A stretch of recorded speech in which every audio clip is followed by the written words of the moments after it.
welcome Vladimir to the show. We've been trying to do this for a long time. How are you? Good, Judy. Thank you very much, and thank you for having me here, and especially for past with Luna and Steffi.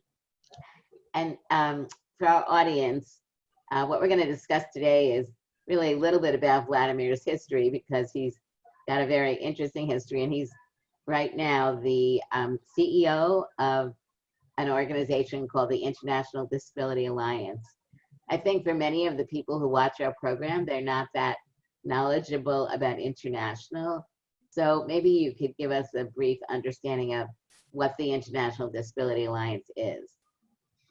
Yes, Judy, thank you. So basically, we are a network of organizations of persons with disabilities, global and regional networks. So we have 14 large networks, 18 global and 6 regional. Through their membership, they bring together 1,100 national organizations of people with disabilities from 182 countries of the world, so pretty much covering the whole world. So we claim that we represent all of them, and we are giving our best to do so. So you became the acting director in 2013, and then the director in 2014. Is that about correct? That is correct, Judy. Yes. And when did IDA start? IDA started in 1999, so we just celebrated 20 years last year, and it started as a gathering of a couple of organizations only then, and it was informal network for a long while, I believe until 2010, 11, when it started to be more formalized and to have secretariat, etc. So IDA was one of the organizations that really was an outgrowth of the work that was being done as the Convention on the Rights of Persons with Disabilities was being formulated. Is that correct? Yes, that is correct. I think that was most important role that we have played, and we came together with objective to first advocate for adoption of the convention. And then when we were a little bit surprised by Mexico leadership back in the day, then we jumped on that conversation, and we supported negotiation of the convention. And then finally, we are now staying together to implement the convention. And everything that came out at the international level, at the global level, as a consequence of the adoption of the convention. So when did you first become aware of IDA and begin to engage with IDA? Do you remember? I think that I began first in 2009, I believe, or somewhere there, 9 or 10, that I heard for the first time. And I applied for some job that was not for me at all. and then later on, I was invited to apply for a job in New York in 2010. So what country do you come from? That's quite complicated question. I am coming from Belgrade, Serbia, but I was born and raised in a former Yugoslavia. So I feel very much many connections to the former Yugoslavia, actually. And you're a wheelchair user. We can't see your wheelchair, right? Yep, but believe me, I do have one. What's your disability? I have spinal muscular atrophy.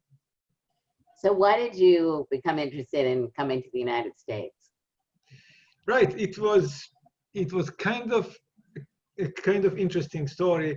I started my work in a disability field, if you can call it like that, in the former Yugoslavia back then, and I started the first organization of young people and students with disabilities in Serbia.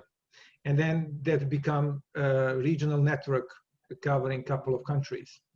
As a result of that network, we did really wonderful work, campaigns, and we worked with a lot of advocacy with governments, etc.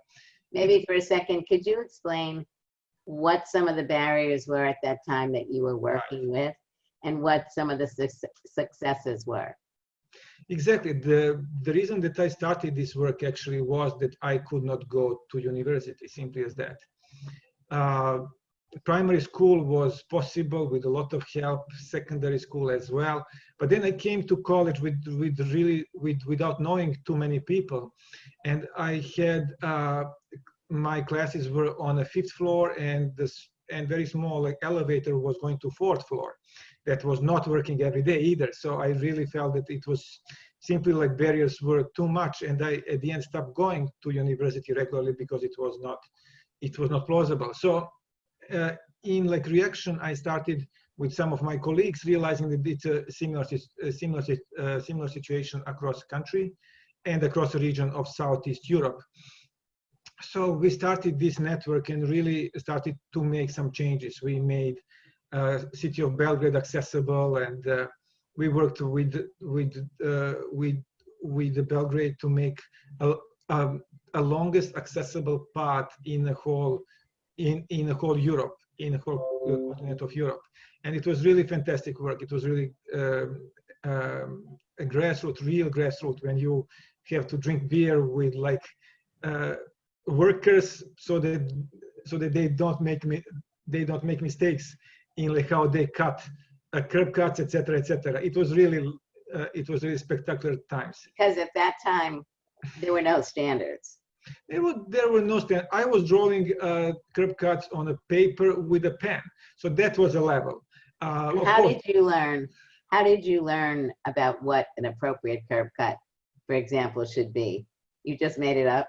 We made it up, and then the people who were responsible, they learned, I guess, because indeed they made it accessible, and it was really with for a blind, tactile parts, and everything was there at the end. And believe me, there was a lot of things to be done. We had 6 media campaigns in 4 years, and reached out a lot of people, and really shook a system, I can say. And then as a result, we were starting to be invited to speak in many different countries, and I was invited to present on these successes. And I came once to first California. I started with Berkeley, which is a good way to start. Right. And I fell in love, obviously. I was in Shattuck Street, or I don't know what's the name, Shattuck Road. Hotel. Yeah, and it was I met everybody that I should meet in San Francisco and Berkeley, and I spoke there at a couple of universities, and then later on I was invited to Chicago to speak as well, and then in a conversation I was offered a scholarship, and then I came to study their disability studies. And you got your bachelor's degree where? I got a bachelor's in mathematics and computer sciences in Belgrade, which has nothing to do, maybe. Yeah. Maybe it does. And then I moved to disability studies master's and PhD from University of Illinois at Chicago.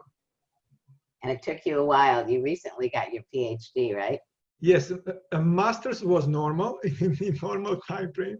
But then I got a job and start working with IDA, and then I could not finish in next 10 years actually. So, but I graduated last year.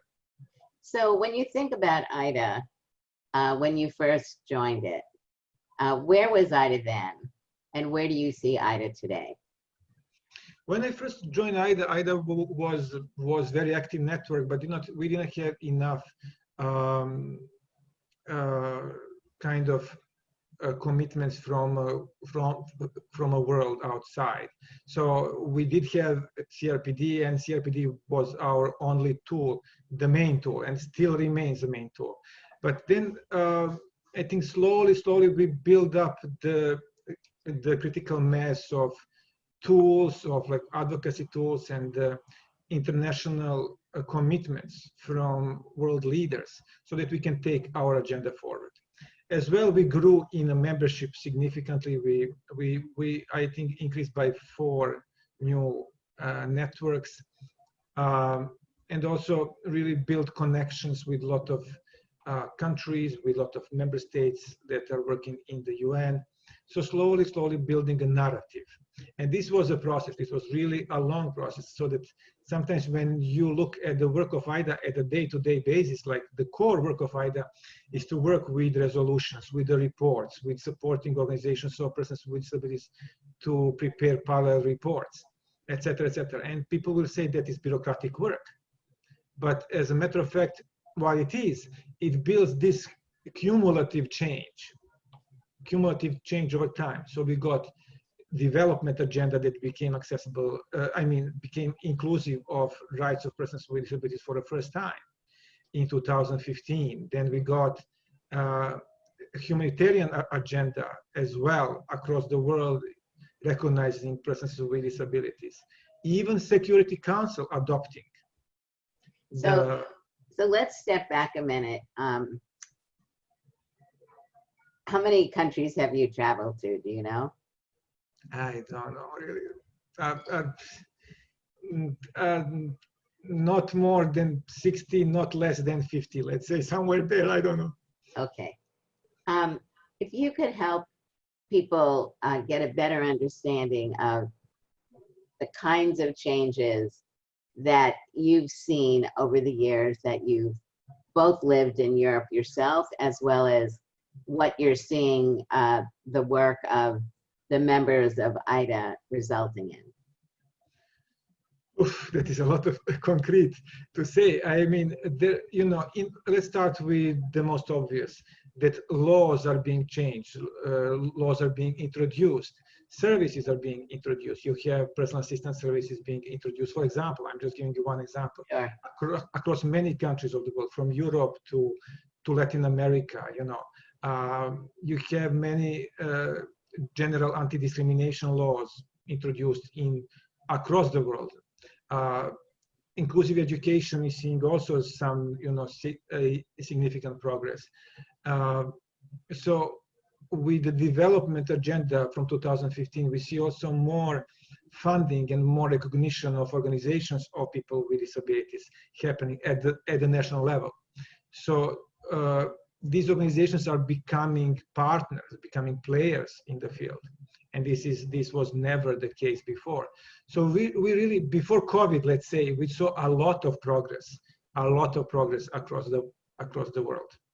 And again, for our audience, I think what's important when Vladimir talks about development agencies.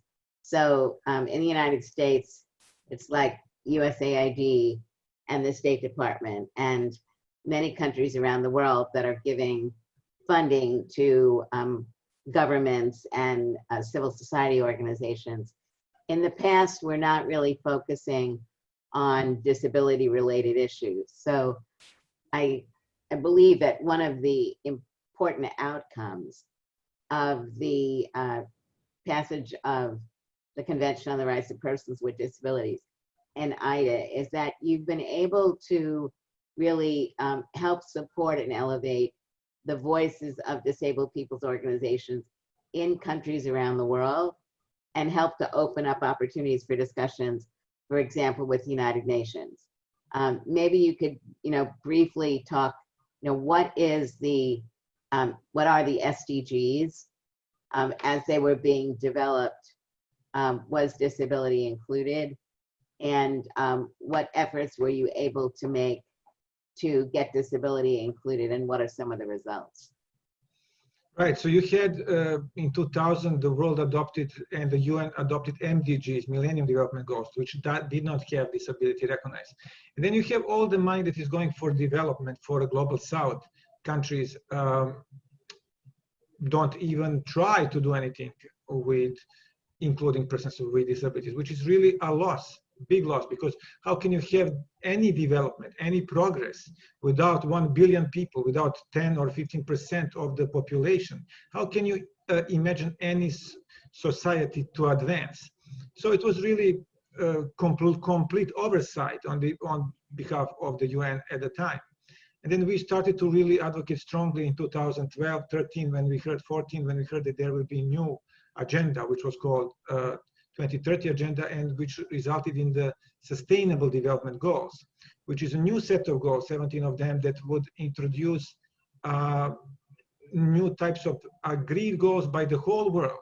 And this time it was not only for developing countries, because we recognize that the North also, the global North and the developed countries are really need to deliver better, need to deliver better on the human rights agenda, need to deliver better on a global warming, environment topics, issues, on gender issues, etc., etc. Simply nobody is developed good or developed enough. So this agenda became universal agenda. And we did really a lot in like advocating. We were present everywhere. There were UN organized 89 national consultations, 89. No, I'm lying, 91. I was involved with many of those. From 91, we were physically present with our partners at 89. So everywhere, we were pretty much everywhere with the one voice, with the same flyers, with the same requests, and we achieved what we achieved, yes. And then we got these references, these targets inside these goals, and targets is something that each government will voluntarily commit to do. So I think for me and everyone else, it's very interesting to see what we've seen. The Americans with Disabilities Act was passed in 1990 in the United States. At that time, there was no IDA, there was no Convention on the Rights of Persons with Disabilities. I think the US played an important role as that was moving forward in having legislation that we already had enacted to be able to allow people to see the kinds of laws that could be passed. And the growth of the international disability community as the CRPD was being developed, and now with IDA, I think is very remarkable. I think it's fair to say, and I'd like your opinion on this, that while we've made a lot of progress, we're still nowhere near the strength of many other marginalized populations around the world.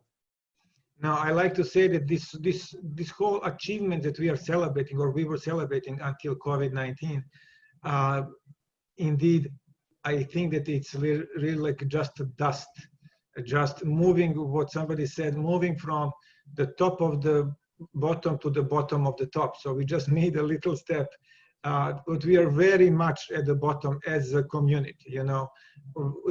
I keep mentioning twice COVID-19 because it really... I was going to say, could you talk a little bit about COVID-19 and its impact on disabled people around the world and what IDA is doing in that regard?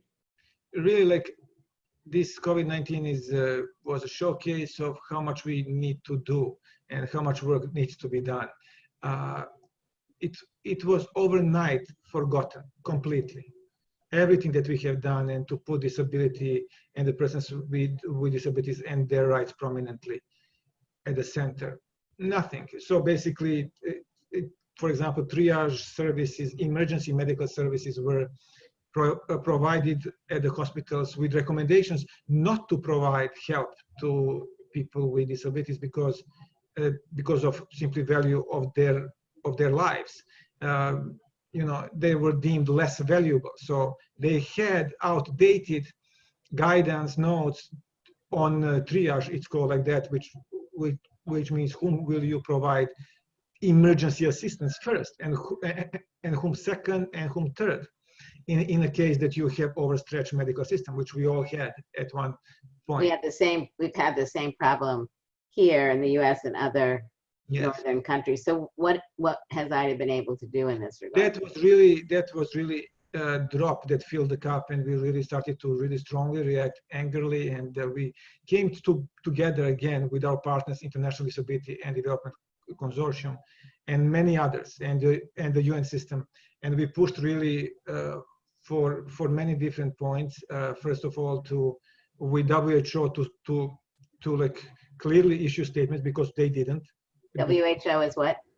World Health Organization. Why do you think the World Health Organization is important. And I'm raising that point now because the President of the United States has said that the United States is going to withdraw from WHO. Many of us are deeply concerned about that. So from the disability perspective, why do you feel WHO is important?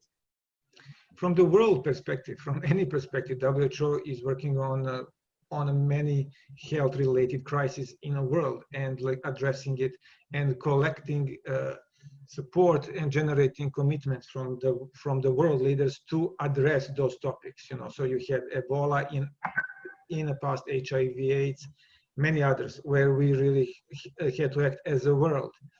And now this is more than before, indeed.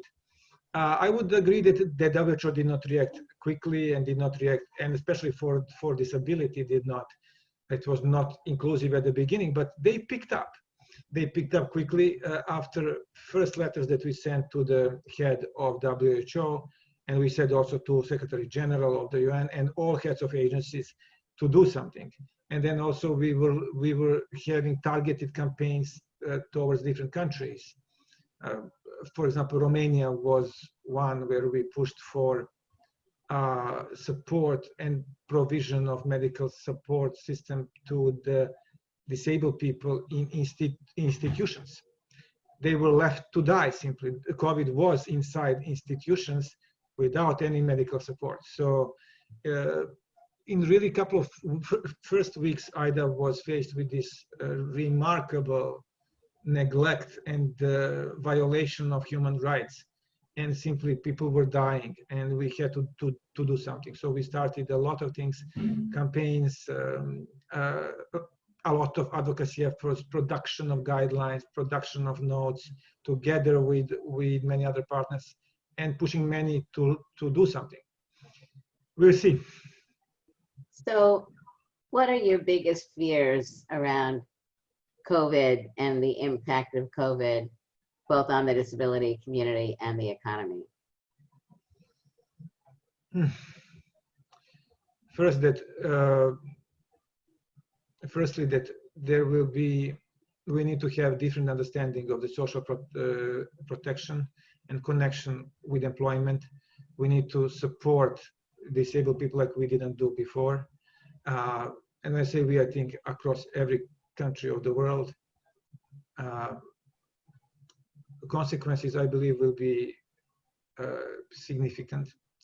If economy goes down, everything will go down, and there will be, and it is going down everywhere. So development funds will go down, and also national internal funds will need to either be cut or both cut and prioritized towards COVID. So right now we have prioritization of funds internally and externally by many countries on COVID, with some disregard for the other issues. So I think that we need to focus on first making world do not forget what we achieved thus far, so that we continue investing in disability inclusion, but also to make the COVID response inclusive, so that everything that will come from the COVID subheading will need to be inclusive of people with disabilities. They call it building back better, and let's see how will that work. And I think that cannot be done without consultation with organizations of people with disabilities and with people with disabilities themselves. For me, I think the value of IDA and its members is, even though we agree that we're on the bottom of the top, at least there is a top now. And I think from what you said, for example, with WHO, and I don't want to single them out, but WHO not including disability originally, they did begin pretty quickly once you got engaged, which I think both shows a greater knowledge and awareness from UN agencies, and UN agencies aren't neglecting disabled people any more than other governments have been neglecting disabled people. So I want to thank you for that, and all the members and all the thousands of people, millions of people. So if we could try to end a little bit on a I don't want to say a happy note, but a positive note. Um, there now is this group called GLAD. Maybe you could give us a couple of sentences on what GLAD is, and do you feel that GLAD can potentially play an important role as we are moving forward through COVID and having to address the myriad of problems that will be facing disabled people all over the world? Right. I would just say one statement in defense of the UN system. When many people critique UN and the WHO and many others, I would say UN is as good as we are, as people are, as world is, because UN is built of world. So if world is not the best, then UN will not be the best. So it's you cannot single out, say, oh, that UN is doing that and that. No, we are all responsible for what UN is. So if we are not, I think if it weren't for the UN, there wouldn't be a CRPD. No, for sure, and there will be no collective response. So the world needs UN absolutely, and world needs WHO absolutely. So that is absolutely. Totally agree. Right. On a GLAD is Global Action on Disability, which is a network of donors and foundations and UN, some of the UN members that are joining forces to advance disability inclusive development. So they want to make sure that development that is delivered to global South countries, funding programs, investments are done with having CRPD in mind and inclusive and Agenda 2030 inclusive of persons with disabilities. So it's a network, it's a growing network, and I believe that it will have a significant role to play to sustain commitments, to sustain path that we made over the last 10 years or so. And it's really important that GLAD members find a way to internally with their governments and with the foundations, find a way to invest and to continue investing in the people with disabilities across the world. I really want to thank you for joining us today. And we'll be putting up some links so that those of you who are interested in learning more about the important work of IDA and its many organizations can learn further. If you have a final message for people, what is it? Final message. I believe that we need to work more together, and I think that we need to stop celebrating so many things, and as we were celebrating over the last couple of years. I don't think that we are at the level of celebrating. I think that we need to understand that we are still having a weak message. We need to be sometimes angry, but constructively, and we need to do work together and much more stronger than what we were doing thus far. Why do you think the U.S. should ratify the Convention on the Rights of Persons with Disabilities? Because they should. there is thousands of reasons why they should. Because it will reframe how U.S. will see the rights of persons with disabilities. Right now, the rights of persons with disabilities are in the country primarily seen as a civil rights. When disability advocates in the U.S. are shouting disability rights are civil rights, thinking that they're saying something important, and they are. But it's just one part of the game.